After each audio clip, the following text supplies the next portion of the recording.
session.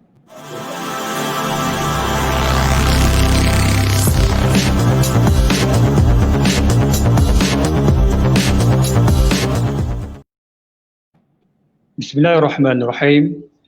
Assalamualaikum warahmatullahi wabarakatuh. Allahumma salli ala Muhammadin abdika wa rasulika wa nabiyyika al-ummi wa ala alihi wa sahbihi ajma'in. Qala rabbi shrah li sadri wa yassir li amri wahlul 'uqdatam min lisani yafqahu qawli. Amma ba'd. Alhamdulillah, tuan-tuan dan puan-puan, bersyukur kehadirat Ilahi di atas limpah kurnianya dapat kita bersama pada sesi petang ini, iaitu celoteh time zakat Pulau Pinang. Alhamdulillah, tuan-tuan dan puan-puan, Allah Ta'ala memberi kesempatan kepada kita untuk bersama pada minggu ini, iaitu minggu keempat dalam bulan Disember tahun 2020. Untuk makluman semua, celoteh time zakat Pulau Pinang diadakan sepanjang bulan Disember bermula pada minggu pertama sehinggalah akhir bulan Disember tahun 2020.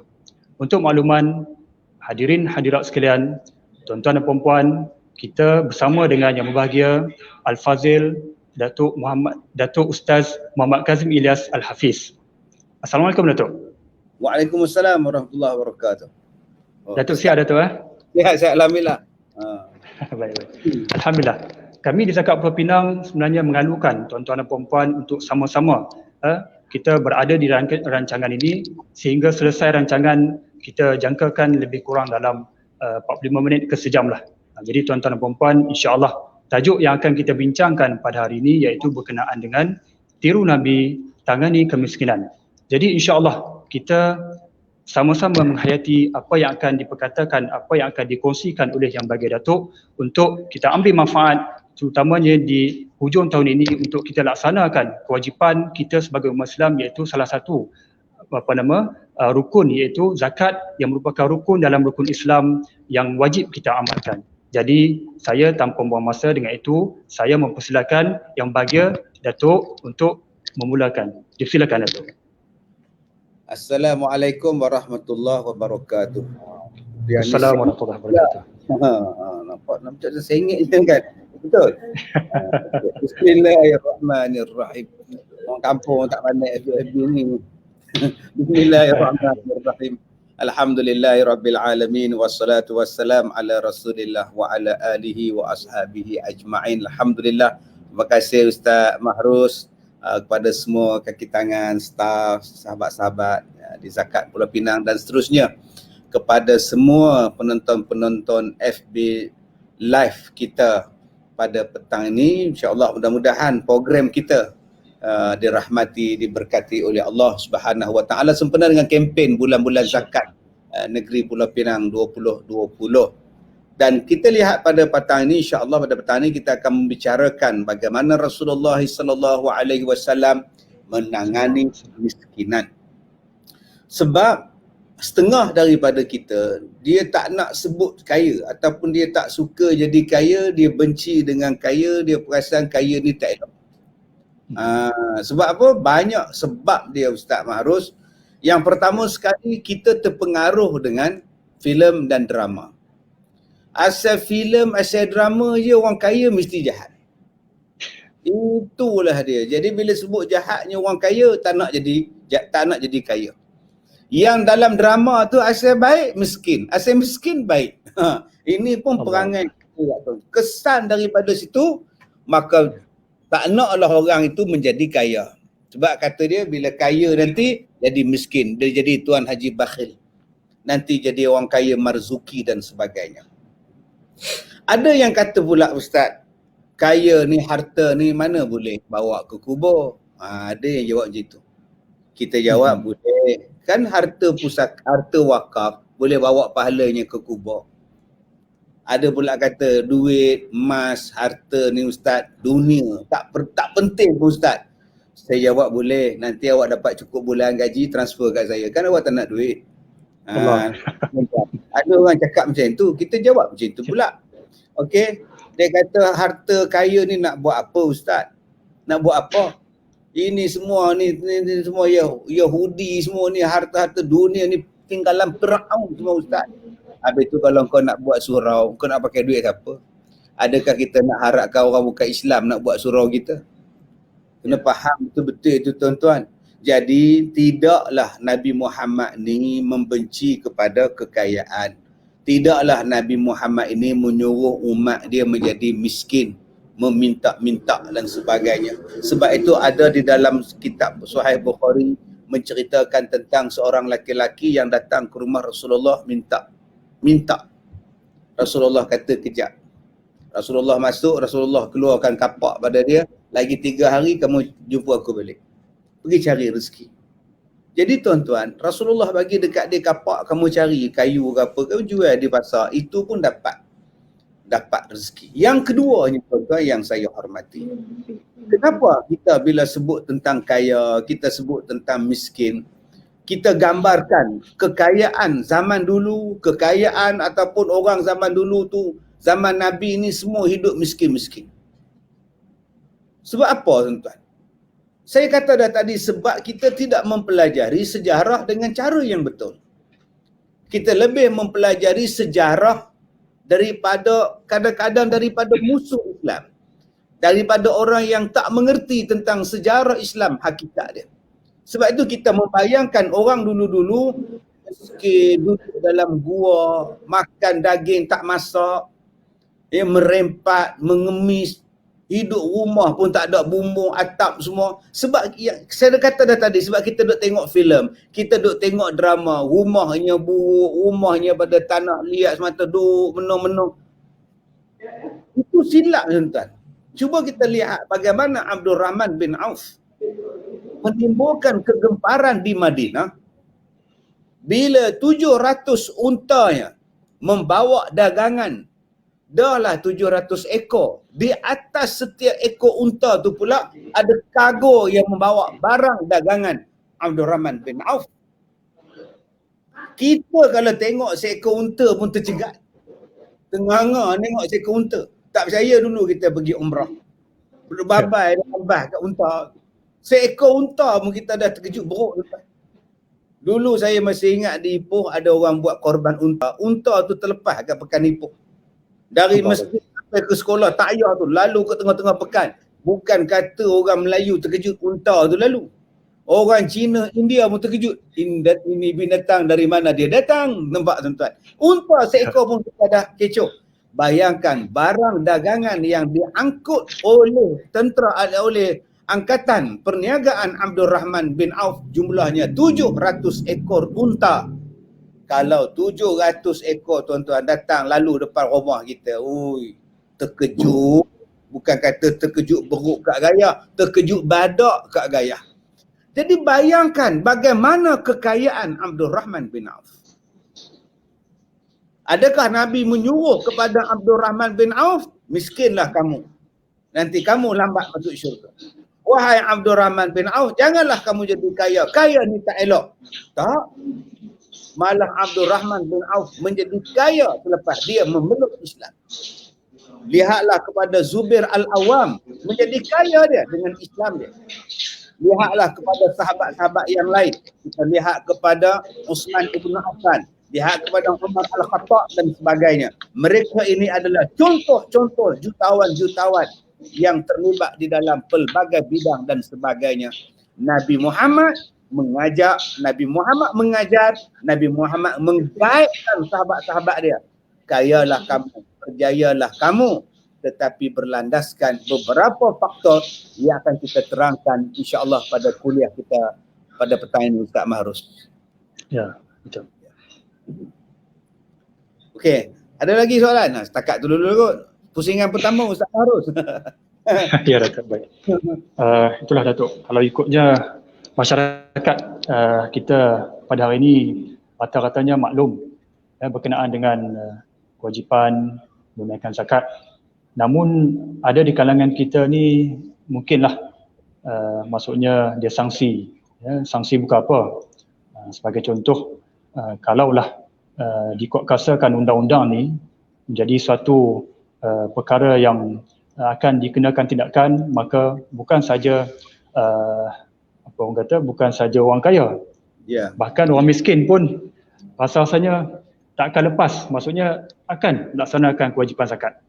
Jadi cumanya di sini Datuk, Ya. kita mungkinlah kita nampaknya ramai di kalangan kita ni apabila dia maksudnya dia kena melaksanakan kewajipan sebagai contoh membayar cukai.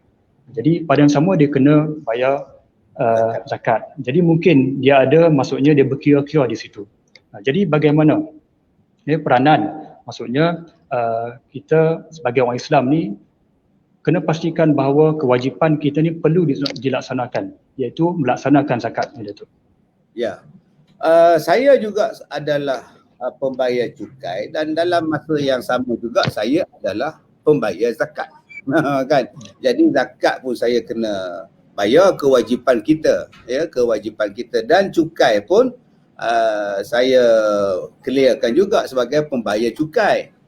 Tetapi seperti mana yang kita sedia maklum bahawa bila kita bayar cukai, di antara benda yang dia akan tolak daripada jumlah yang dikenakan cukai kita ialah pembayaran zakat kita.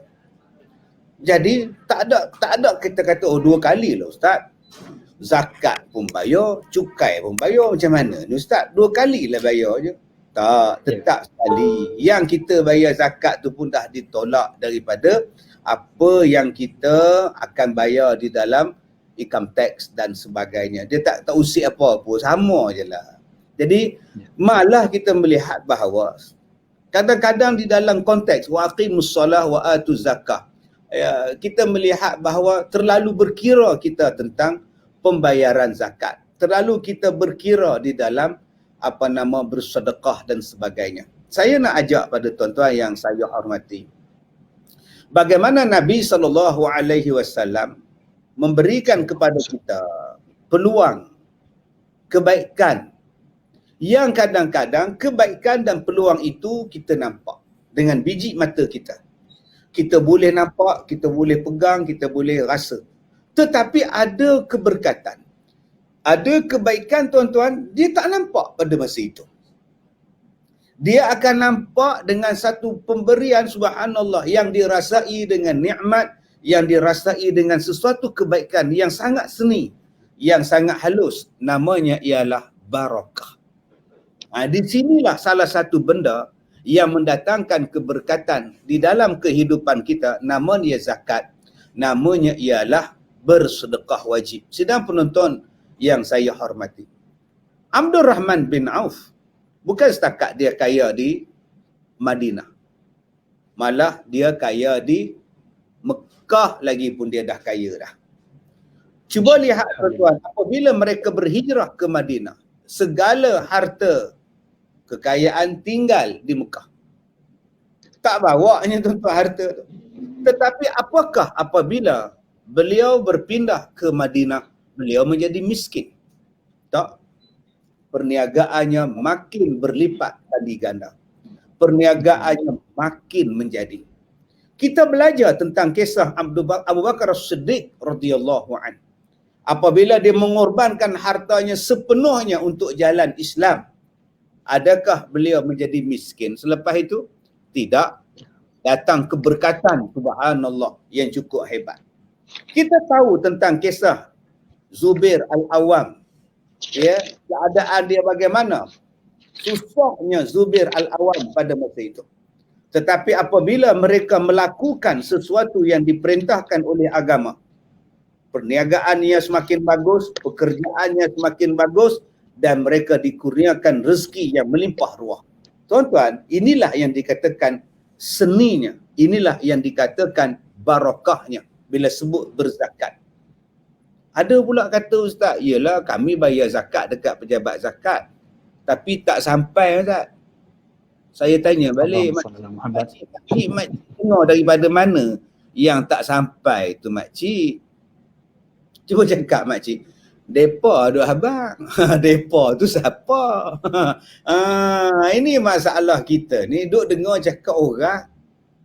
Bila kita dengar cakap orang, memanglah lama-lama zakat tu sampai ke orang tu lah makcik. Oi, tak sampai dekat yang berhak dia. Sedangkan di pejabat agama, di pejabat zakat dia dah ada dah pembahagian dia, yang ni berapa persen, yang ni berapa, asnaf ni berapa. Satu.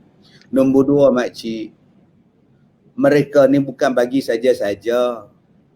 Sebab hari ni orang pandai berlakon, orang pejabat zakat dia tahulah macam mana. Saya hak duduk di sekolah ni pun tahu. Nah, kadang-kadang mari miskin, duduk minta sedekah, minta duit, minta derma macam-macam, saya tengok aja. Bila dia keluar, saya pun keluar pejabat saya, pergi kat pintu pagar, saya tengok nu ada kereta duduk tunggu di hujung. Allah Rabbi. Dia tadi jalan kaki, mai jumpa kita, rupa dah dapat duit dulu, ada duduk kereta duduk tunggu. Macam-macam makcik oi. Sebab tu yang boleh handle benda-benda ni orang dia nama dia pejabat zakat. Depa tahulah nak handle macam ni, sebab tu kena siasat. Memanglah tak sampai pada orang ni sebab dia tak layak makcik oi. Kalau bagi pada yang tak layak, macam mana pula hukum zakat tu? Makcik nampak dia miskin makcik pada mata kasar. Saya pernah jumpa tuan-tuan, satu orang yang datang mengadu pada saya, dia kata pejabat zakat tak tolong dia lah, apa semua. Saya pun telefon, jumpa kawan, bagi nama siasat. Bila disiasat tuan-tuan, dia ada dekat 30 ekar tuan-tuan, kebun nyuk, kebun kelapa. Jadi nak zakat apa kebun kelapa ada, rupanya berlakon tuan-tuan.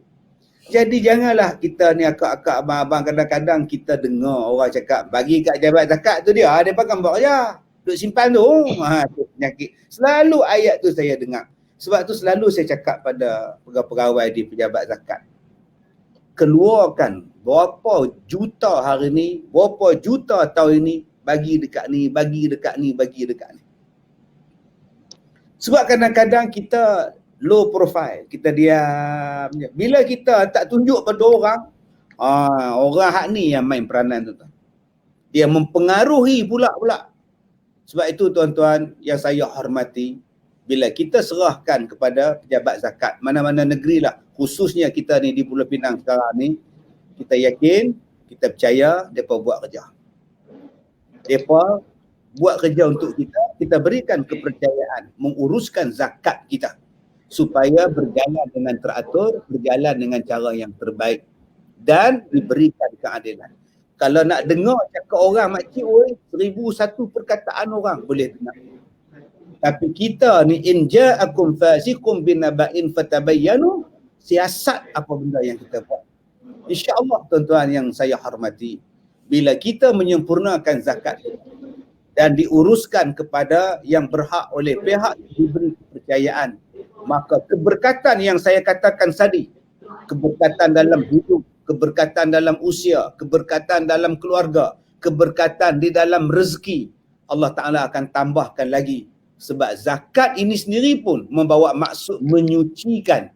Ada benda-benda yang tak cantik supaya dikeluarkan. Bila dikeluarkan jadi bersih, maka yang bersih ni tuan-tuan tengoklah, bila bersih, piston kalau bersih, kereta akan berjalan dengan baik.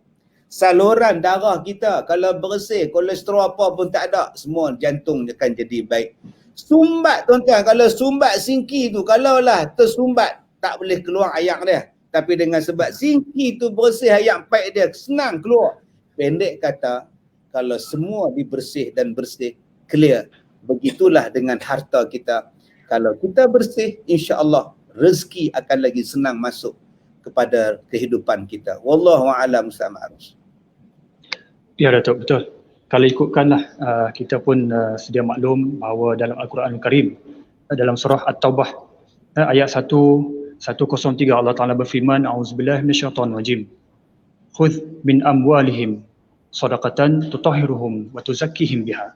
Maksudnya, ambillah dari harta mereka yang ni untuk dijadikan zakat, ya, supaya dengannya dapat mensucikan, ya, dan dapat mengembangkan harta tu. Jadi Datuk, itulah maksudnya agama Islam ni merupakan satu rahmat, ya, mendidik kita ni, umat Islam ni, terutamanya pembayar zakat ni menjadi wira. Bukan saja apa? Bukan saja kita ni nak berperang, ya, bahkan kita ni dapat maksudnya membantu umat Islam yang mana yang dalam kesusahan untuk membantu mereka ini untuk hidup, ya, untuk hidup. Jadi itulah maksudnya Allah Ta'ala telah menjanjikan bahawa zakat ini bukanlah satu perkara yang boleh membebankan sesiapa pun. Bahkan kalau kami lah di Zakat Pulau Pinang ni, kalau kita berkunjung ke kilang lah terutamanya lah, ya. Kilang ni ramailah, India yang ada, China yang ada, jadi macam-macam kaum. Jadi bila kita berada di kilang ni, apabila kita duduk di kaunter ni, kadang-kadang ni ada yang bukan Islam datang jumpa kita. Jadi dia tengok, ini zakat lah. Jadi dia bertanya kepada kita macam mana zakat ni. Jadi ada juga lah nak tanya, saya boleh ke? Tak boleh lah kan. Sebab zakat ini hanya untuk orang Islam. Jadi kita terangkan macam tu. Jadi dia nampak fungsi zakat ni bukan saja dapat meningkatkan ekonomi, bahkan dapat membantu masyarakat ni untuk keluar daripada kepompong kemiskinan. Okey Datuk, jadi itulah maksudnya sekarang ni kita dapat mengetahui bahawa zakat ini merupakan satu elemen ataupun satu instrumen yang dapat membantu masyarakat untuk keluar daripada kesusahan. Jadi Datuk, cuma itulah ada di kalangan kita ni yang mungkin dia bermewah-mewahan. Bukan apa, maksud saya di sini sebagai contoh kita sekarang ni dalam situasi COVID, ya. Jadi bila COVID ni daripada awal tahun itu sampai sekarang ni bukan apa, ramai di kalangan kita yang mana ni dapat macam-macam bantuan daripada pihak kerajaan, daripada pihak zakat dan malahan daripada ahli-ahli wakil rakyat sendiri. Jadi Datuk, bagaimana di kalangan penerima ni, maksudnya kita nak pastikan bahawa mereka ni faham bahawa zakat ni tak boleh dibelanjakan suka-suka, tak boleh beli benda-benda yang mengharamkan, maksudnya yang diharamkan oleh Islam. Jadi Datuk, bagaimana caranya Datuk? Baik, terima kasih Ustaz Mahrus. Bila kita faham zakat ini dia ada turutan dia. Dia bukan bila bayar zakat selesai masalah, tak tuan-tuan. Saya selalu menyebut, bila kita mengajak orang membayar zakat ataupun mengajak orang untuk bersedekah, di antara benda yang paling awal ialah kita kena ajak ialah macam mana nak mengajak orang supaya menjadi kaya, mengajak orang supaya ada harta, mengajak orang supaya bekerja. Ini sebelum sampai zakat tu. Faqul i'malu ala makanatikum fa inni amil. Ini makna macam mana kita nak mengajak orang untuk bekerja, bekerjaya. Jadi kalau boleh kita kena buat yang pertama sekali ialah bagaimana nak menimbulkan, menghasilkan, mewujudkan peluang-peluang pekerjaan. Dan peluang pekerjaan tu bagaimana nak digerumkan lagi, digembelingkan lagi supaya boleh membayar zakat. Jadi ini fungsi mungkin selama ini yang menggerakkan orang untuk jadi kaya ni kita nampak tak baik-bagus. Ni dia syarikat apa ni? Syarikat ni motivasi dia memberikan untuk galakkan peniaga makin berniaga. Kita nampak daripada sudut dia swasta, dia perseorangan, dia syarikat. Saya rasa jabat zakat di Malaysia kena wujudkan satu grup, satu kumpulan pemikir, satu kumpulan motivator, satu kumpulan yang pakar macam mana nak menggerumkan orang supaya jadi kaya. Daripada situ sumbangan zakat akan sampai. Sebab manusia tidak akan boleh membayar zakat saja tanpa ada kejayaan, tanpa ada kekayaan harta, tanpa ada bisnes, tanpa ada harta dan sebagainya.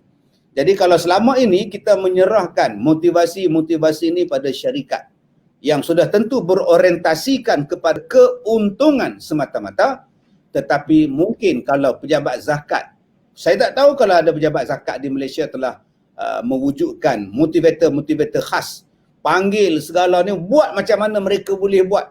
Beribu-ribu orang ya mengikuti program-program mereka dengan yuran yang begitu hebat sekali, dan benda itu boleh dibuat oleh pihak zakat sendiri. Sebab bila mereka di bawah bimbingan pihak zakat, insya-Allah mereka akan terus bersama dengan zakat, membayar zakat dan sebagainya bersama-sama dengan kita. Jadi nombor satu saya katakan tadi, cabangan nombor satunya ialah kita kena wujudkan bagaimana orang nak jadi kaya. Bagaimana orang nak jadi kaya. Sampai hari ni ada orang macam-macam tagline, tak lawa tak apa, janji kaya. Kan? Sehebat punya tagline tu. Tak apalah, belasah lah kau. Yang pentingnya kau beriman. Orang kaya yang beriman, orang kaya yang ingat pada Allah, orang kaya yang menyambung silaturahim. Kita nak konsep asas di dalam perekonomian dalam Islam tu kena ada. Yang pertama, konsep asasnya ialah berdasarkan kepada tauhid. Yang keduanya berasaskan kepada jujur. Yang ketiganya berasaskan kepada keadilan sosial. Yang keempatnya berasaskan kepada kebebasan. Yang kelimanya berasaskan kepada tanggungjawab. Yang keenam berasaskan pada keseimbangan.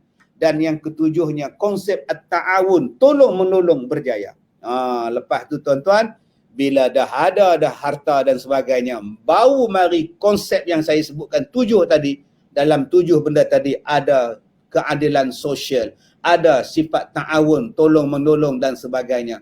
Maka di sinilah tuan-tuan membayar zakat.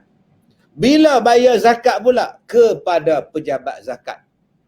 Bila pejabat zakat dapat zakat, maka diagihkan dengan seadilnya kepada asnaf yang ditentukan oleh syarak.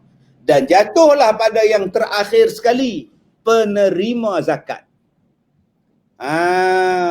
Katalah saya ni, last sekali lah, saya bukan usahawan, saya bukan pembayar, saya bukan pejabat zakat, saya bukan amil, saya bukan apa pun, saya penerima. Katalah dapat 500. 500. Ni amanah tak 500 ni? Amanah. Saya sebagai penerima apa nak buat? 500 ni jangan buat benda haram. Ni duit zakat ni. 500 ni nak buat apa? 500 ni ingat, esok Allah soal di hari kiamat. Aku dapat 500 ni, aku dapat 5,000 ni nak beli mesin tu, nak mesin jahit apa semua ni, jabat zakat bagi bantuan kok aku boleh menega. Jangan hanya beli 2 bulan lepas tu hang jual pula. Allah Rabbi. Dia dah lari dah. Kepercayaan orang ramai tu dah lari dah. Sepatutnya 500 ni jangan buat benda yang tak elok. Ada yang pitikam nombor ekor. Dia kata, Ustaz, saya nak jana keuangan. Menjana keuangan, pitikam nombor ekor. Itu pelingkup ada lagi. Haram bang. Innamal khamr wal maisir wal ansab wal azlan. Haram tu. Baik, yang seterusnya, janganlah kita boros. Jangan membazir. Kan bazir itu saudara setan. Saudara syaitan, tebal sikit. Syaitan. Jangan orang sebut syaitan, orang bilang setannya kan. Saudara-saudara syaitan. Okay. Yang ketiga, apa yang kita nak buat? Takkan selama-lama aku ni penerima zakat. Faham dalam diri kita. Aku ni takkan selama-lamanya penerima zakat. Sampai bila pula aku akan jadi pembayar zakat? Saya tak kata kalau kita ni tua, kita ni tak larat, sakit, memanglah tak dapat elok kita akan penerima zakat lah. Tapi kalau saya masih ada kederat, masih ada tenaga, masih lagi boleh buat kerja lah, walaupun dapat zakat, takkan selama-lamanya aku nak harap duit zakat. Daripada duit inilah yang kita boleh kembangkan. Sebab pada zakat itu bersih. Pada zakat ini ada barakah. Pada zakat ini ada kebaikan. Jadi tuan-tuan yang saya hormati, apa yang kita nak buat dengan duit zakat ini? Kalaulah kita ada satu benda yang baik, idea yang baik, insya-Allah. Sekarang ni tuan-tuan yang saya hormati, nak meniaga ni memanglah perlu modal. Tapi dia tak perlu kedai. Nak meniaga ni kadang-kadang dia hanya perlukan smartphone saja. Dia tak perlu nak sewa apa. Akak buat satu produk. Saya jumpa dengan satu makcik, dia dengan cucu dia. Dia buat yang orang pakai mask tu, yang orang perempuan tu dia kait, dia sambung di belakang tu. RM1.50. Kalau besar sikit, lawa sikit, RM2. Dia dengan cucu dia duk buat. Cucu ni pula darjah 6. Dia pandai pula online apa semua ni. Duk jual yang tu. Bayangkan tuan-tuan, betapa mudahnya hari ini dia ubahkan daripada 500 tadi dengan jual itu saja. Cikgu dia pakat beli, kawan dia pakat beli, masuk pula dalam Facebook, masuk pula COD apa semua ala online tuan-tuan. Tak menang tangan dah ubah tu. Ini saya bagi contoh bahawa di zaman PKP kita sekarang ni, daripada satu sudut memang ekonomi kita terjejah teruk. Tetapi daripada satu sudut orang yang kreatif, dia dapat itu, macam mana dia nak gandakan. Inilah tuan-tuan yang kita sama-sama fikir. Ustaz senanglah cakap, ustaz kaki sihat, makcik kaki sakit. Tak apa makcik, tangan kuat lagi makcik. Tangan kuat lagi. Boleh ustaz senang cakap tangan kuat, makcik kaki sakit. Tak apa, mulut kuat lagi. Mulut kuat lagi. Jadi tuan-tuan, kalau kita menjadikan wang zakat ini sebagai satu amanah, maka gunakanlah dia pada jalan yang baik. InsyaAllah kebaikanlah yang Allah akan balas kepada kita. Wallahu a'lam. InsyaAllah. Baik. Terima kasih Datuk atas pencerahan tu. Itulah tuan-tuan dan puan-puan, kalau ikutlah kita dalam agama ini, maksudnya peranan kita juga perlu digembeling. Kalau ikut hadis daripada riwayat Imam Ahmad daripada Nabi SAW yang bermaksud sebaik-baik manusia adalah mereka yang banyak memberi manfaat pada orang lain. Jadi seperti yang mana yang Datuk sebut tadi, dengan modal 500 digemelingkan tenaga, maksudnya diusahakan, ya. Dan maksudnya kalau kata 500 tu kalau diusahakan, kalau ada idea dibuat, diinovasikan, alhamdulillah mungkin boleh jadi 5,000 dan bahkan mungkin boleh menjadi 50,000. Jadi maksudnya kalau katalah sebelum ni hanya terima zakat 500 bulan, jadi dengan keadaan semasa, dengan kelebihan teknologi yang ada sekarang ni digunakan dengan sebaik mungkin, maka insya-Allah saya pasti dan percaya bahawa asnaf yang mana yang selalu menerima zakat ni, kalau kata ada inovasi, ada kemampuan, ada kemahuan, maka dia akan berjaya keluarkan dirinya daripada kepompong kemiskinan, insya-Allah. Ya Datuk, itulah. Kita sebenarnya masih ada lagi masa. Jadi kalau kata saudara-saudara, saudari-saudari, tuan-tuan dan puan-puan yang menonton rancangan ini, mungkin kalau ada soalan boleh bertanya, dipersilakan. Jadi kami akan mengalukan sekiranya adalah soalan yang akan ditanya. Tapi kita tengoklah, kita akan raikan mungkin tak banyak soalan, kan? Jadi kalau kata siapa yang done, maksudnya kita tengok kalau ada soalan, kalau nak ditanya, nak diajukan, dipersilakan, boleh.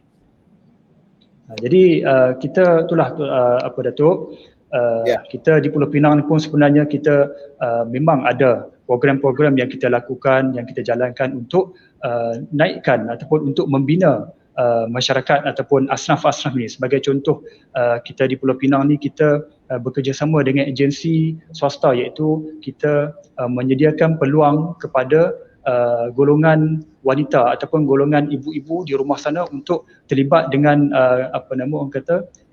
perbidanan. Jadi maksudnya kita bekerjasama dengan tahun ini iaitu My Bidan. Jadi kita melatih para ibu-ibu yang mana yang ingin menambah pendapatan. Jadi kita bagi kursus kepada mereka.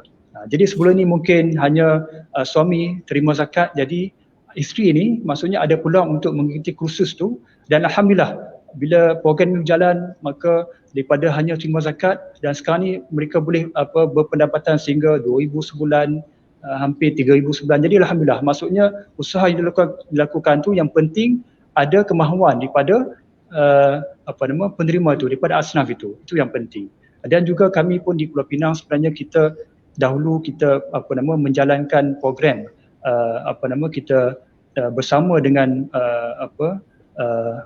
pelajar-pelajar sekolah rendah dan juga sekolah menengah, iaitu kita buat camp motivasi Smart Khalif. Maksudnya kita mendidik pelajar-pelajar, mendidik remaja-remaja untuk memastikan bahawa kehidupan mereka ni perlu dipandukan dengan agama Islam. Sebagai contoh yang utamanya, bila kita urusan harian kita, kalau kita tinggal solat, okey, apa akan jadi? Jadi kalau kita lakukan keburukan, apa akan jadi? Jadi maksudnya program yang kita jalankan ni bukan sahaja kita hanya bagi kewangan, bahkan kita bagi ilmu, kita bagi program. Jadi alhamdulillah, remaja-remaja, pelajar-pelajar yang mana yang telah pun ikuti program dianjurkan oleh Zakat Pulau Pinang ni, alhamdulillah dah ada yang dah 10 tahun dan berjumpa dengan kita, dan dia pula menjadi pembayar zakat. Jadi alhamdulillah, ini bukan satu rahmat. Maksudnya zakat yang dikeluarkan oleh tuan-tuan dan puan-puan yang di luar sana itu sebenarnya kita gembelingkan, kita gunakan untuk kita pelbagaikan. Itu satu perkara yang alhamdulillah yang boleh saya kongsi dengan tuan-tuan di sana. Okay, jadi Datuk mungkin Datuk nak buat mungkin pengakhiran kita, sebab kita ada lagi masa lebih kurang dalam 10 minit. Mungkin Datuk boleh kupas ataupun boleh buat konklusi untuk celoteh time zakat Pulau Pinang pada petang ini. Silakan Datuk. Terima kasih Ustaz. Tuan-tuan yang saya hormati, kita belajar daripada orang yang berjaya, mengutip pengalaman daripada orang yang telah melaluinya, menjadi perangsang kepada orang yang telah pun membuktikannya, dan menjadi iktibar, menjadi kebaikan kepada kita untuk mengambil hidayah, mengambil petunjuk kalau ada sesuatu kegagalan dan sebagainya sebagai benteng untuk kita. Baik, kita lihat kepada kejayaan para sahabat. Saya dah katakan tadi, kadang-kadang kita digambarkan bahawa sahabat ni hidup dalam keadaan miskin, papa kedana dan sebagainya kerana pelbagai faktor yang mempengaruhi kita. Serupalah kita mengatakan bangsa kita adalah bangsa yang tak reti. Waktu nak merdeka dulu pun disebutkan orang Melayu ni nak merdeka macam mana, nak buat sebatan jarum pun tak reti. Jadi perkataan begitu menjadikan kita ni lemah semangat, menjadikan kita ni anggap bahawa orang Islam tak hebat, bangsa lain tak hebat dan sebagainya. Ya, sejarah tamadun Islam ni tak padahal cukup hebat apa yang ditinggalkan. Ya, kita lihat kepada harta Osman Ibn Affan sampai sekarang duk ada lagi. Wakaf dia sampai sekarang duk ada lagi. Siapa kata tak hebat? Punya lama beribu tahun duk ada lagi sumbangan dia kepada kita umat Islam. Jadi kita belajar daripada sahabat-sahabat Nabi ni, yang mana mereka ini adalah orang berjaya. Contoh paling mudah kita lihat kepada Abdul Rahman bin Auf. Bila sahabat lain bertanya kepada dia, apa rahsia kamu? Apa rahsia kamu yang berjaya dalam bisnes begini hebat? Kata Abdul Rahman bin Auf, yang pertama sekali, aku tidak pernah menolak keuntungan walaupun keuntungan itu sedikit. Dia tak pernah menolak keuntungan. Keuntungan itu 10 sen pun dia ambil. 5 sen pun dia ambil. RM1 pun dia ambil. Asal untung je dia ambil. Itu rahsia nombor 1. Sebab ada orang kalau bisnes ke apa benda ke, kalau untung sikit dia tak mau. Persen sangat lah, malas lah. Dia tak mau. Dia nak kalau untung ribu-riban, juta-jutaan punya, itu dia nak. Kalau besar punya projek dia nak.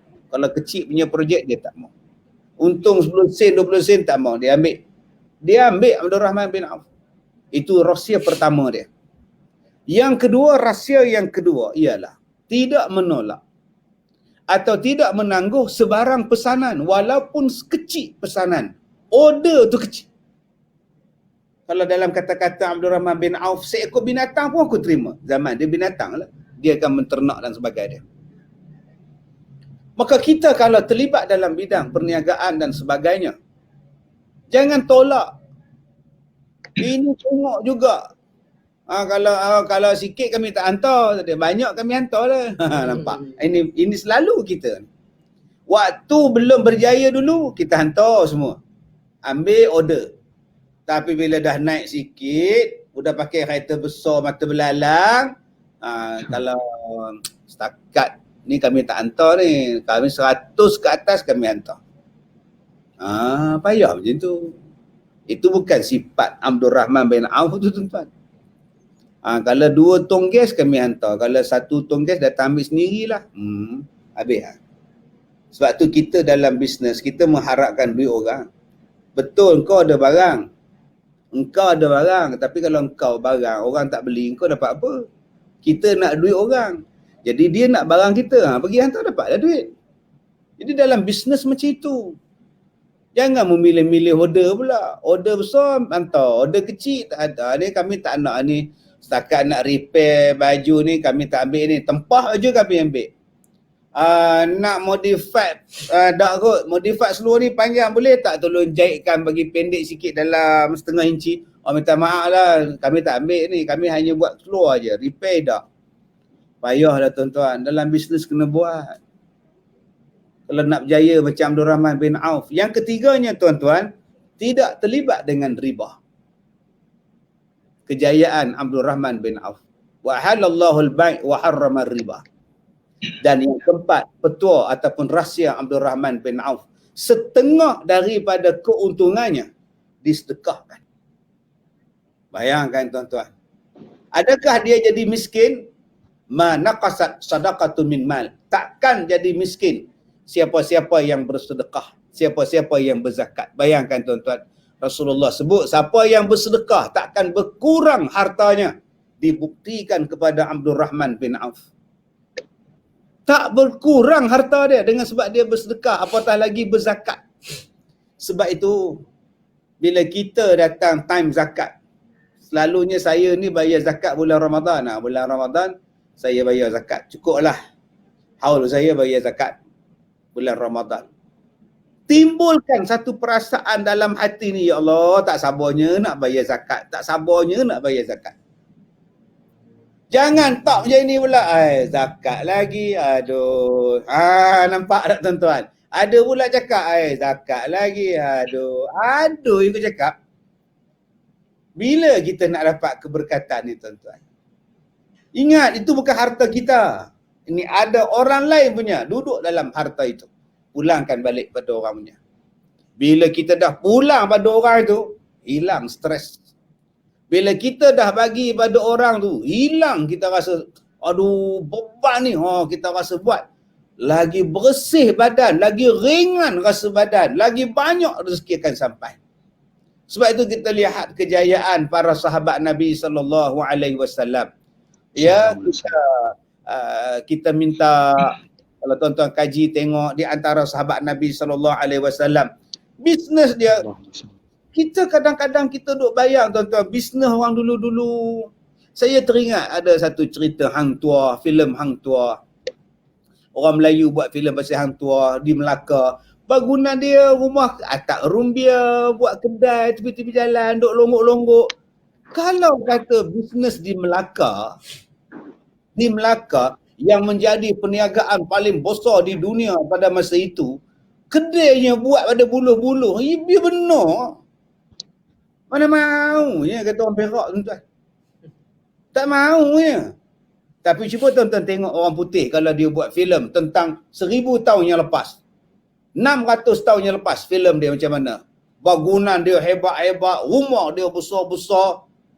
Segala harta besar-besar. Cuba tuan-tuan tengok orang Melayu, orang Islam buat filem tentang orang Islam 500, 600 tahun yang lepas. Aduh. Pakai duk jual kecil-kecil je. Tak. Osman Ibn Affan tuan-tuan, dia bisnes pakaian. Ni kain baju ni, siapa toke dia? Osman Ibn Affan. Tuan-tuan lihat kepada Umar Al-Khattab.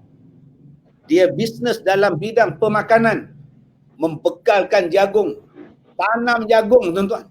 Itu adalah Umar Al-Khattab radhiyallahu anhu.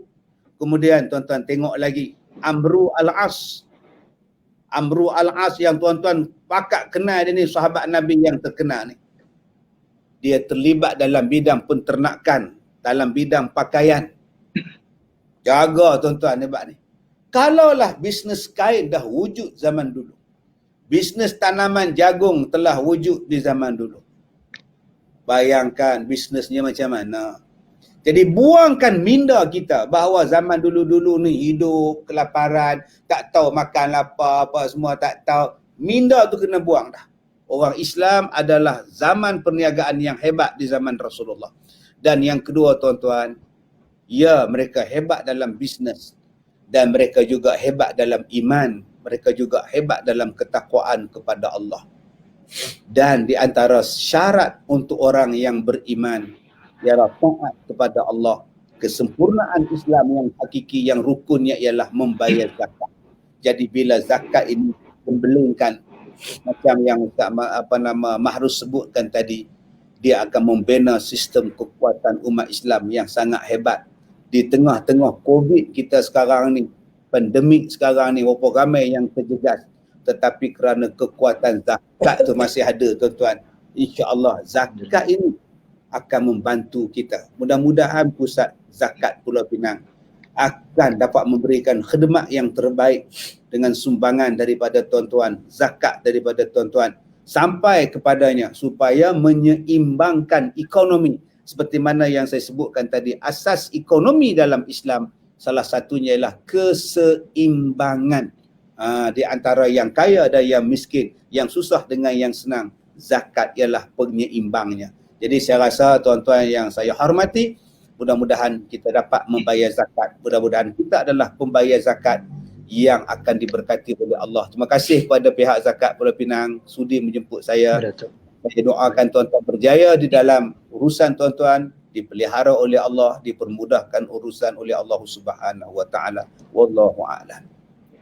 Terima kasih Datuk atas penerangan yang bernas itu, insya-Allah.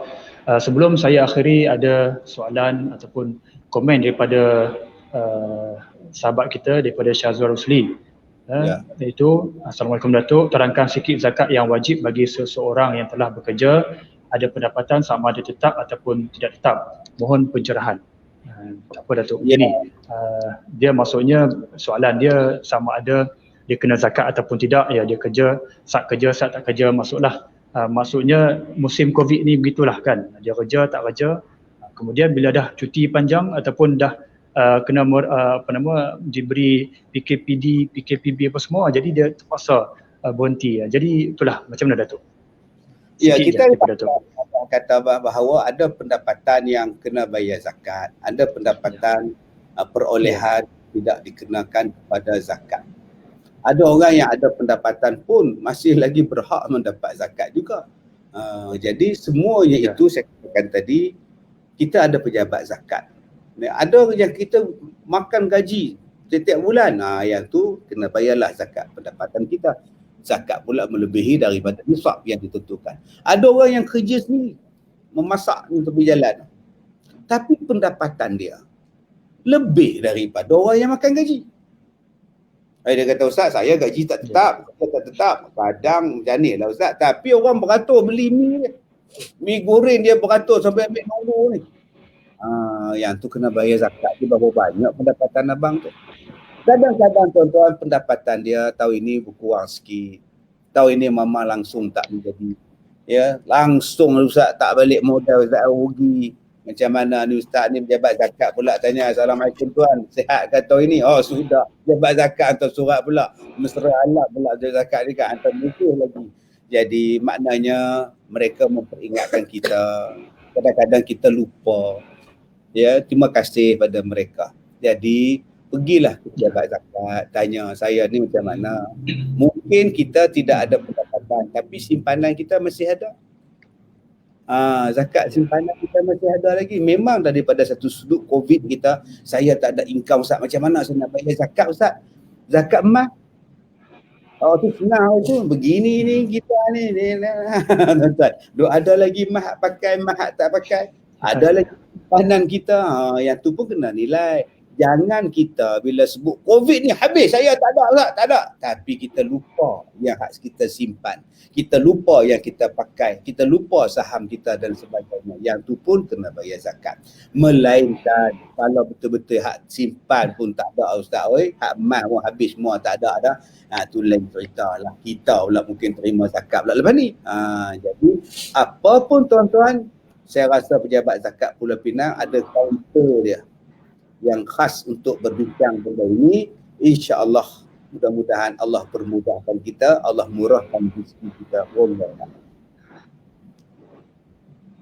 Terima kasih Datuk. Baik, sebuah sikit apa yang telah Datuk berikan itu ataupun kongsikan jawapan itu, mudah-mudahan dapat difahami dan kalau boleh diamalkan oleh kita masyarakat Islam di Pulau Pinang. Jadi sebenarnya ada komen, tapi saya ingat taklah kepada Datuk, cuma ini apa yang dikongsikan oleh rakan kita ini, iaitu ada seorang cikgu sekolah agama di Pulau Pinang. Dia tak pernah bayar zakat di pejabat zakat, tapi bila anak dia masuk universiti, pandai pula minta bantuan zakat untuk anaknya. Allah Rabbihi. Baik, zakat dia agih sendiri, boleh. Jadi itulah maksudnya begini. Kalau kita di Pulau Pinang ni mungkinlah maksudnya di kalangan guru-guru, jadi apabila dia lihat rakannya telah pun membuat potongan gaji, jadi bila dia tengok anak dia pula dapat bantuan, jadi dia pun tertarik. Maksudnya ialah kadang-kadang ni bila kita tahu kan, daripada harta yang halal, harta yang berkat, zakat tu diberikan kepada anak dia, jadi maksudnya anak tu nampak menjadi, jadi dia pun tertarik. Jadi alhamdulillah, maksudnya itulah kuasanya, fungsinya zakat itu dapat orang kata menjadikan kita ni manusia yang baik, manusia yang mulia, insya-Allah. Jadi Datuk, kami di Zakat Pulau Pinang sangat berterima kasih kerana Datuk dapat meluangkan masa bersama kami, dapat meluangkan masa, dapat berkongsi ilmu yang insya-Allah mudah-mudahan kita dapat mengamalkannya, kita dapat menjadikan ia suatu perkara yang kita boleh laksanakan, terutamanya membayar zakat kepada amil yang dilantik, iaitu kalau di Pulau Pinang ni zakat Pulau Pinang. Jadi saya mengalu-alukan sahabat-sahabat di sana yang mana yang masih belum melaksanakan zakat, sebolehnya datanglah, berkunjunglah ke kaunter kami di cawangan-cawangan yang ada di Pulau Pinang. Kita ada di Bayan Baru, kita ada di Balik Pulau, kita ada di Kepala Batas, kita ada di Bandar Perda iaitu ibu pejabat kita, dan juga di Jawi. Jadi tuan-tuan dan puan-puan, gunalah peluang, gunalah masa yang tuan-tuan ada ini untuk bersegera melaksanakan kewajipan, iaitu melaksanakan zakat sebagai satu rukun Islam yang mana yang Allah Ta'ala tentukan kefarduannya kepada kita. Jadi saya mewakili rakan-rakan, mewakili pihak pengurusan mengucapkan terima kasih kepada muslim-muslimat yang mana yang sanggup bersama kami sehingga habis rancangan pada petang ini. Sekian, saya sudahi dengan Assalamualaikum warahmatullahi wabarakatuh. Waalaikumsalam warahmatullahi wabarakatuh.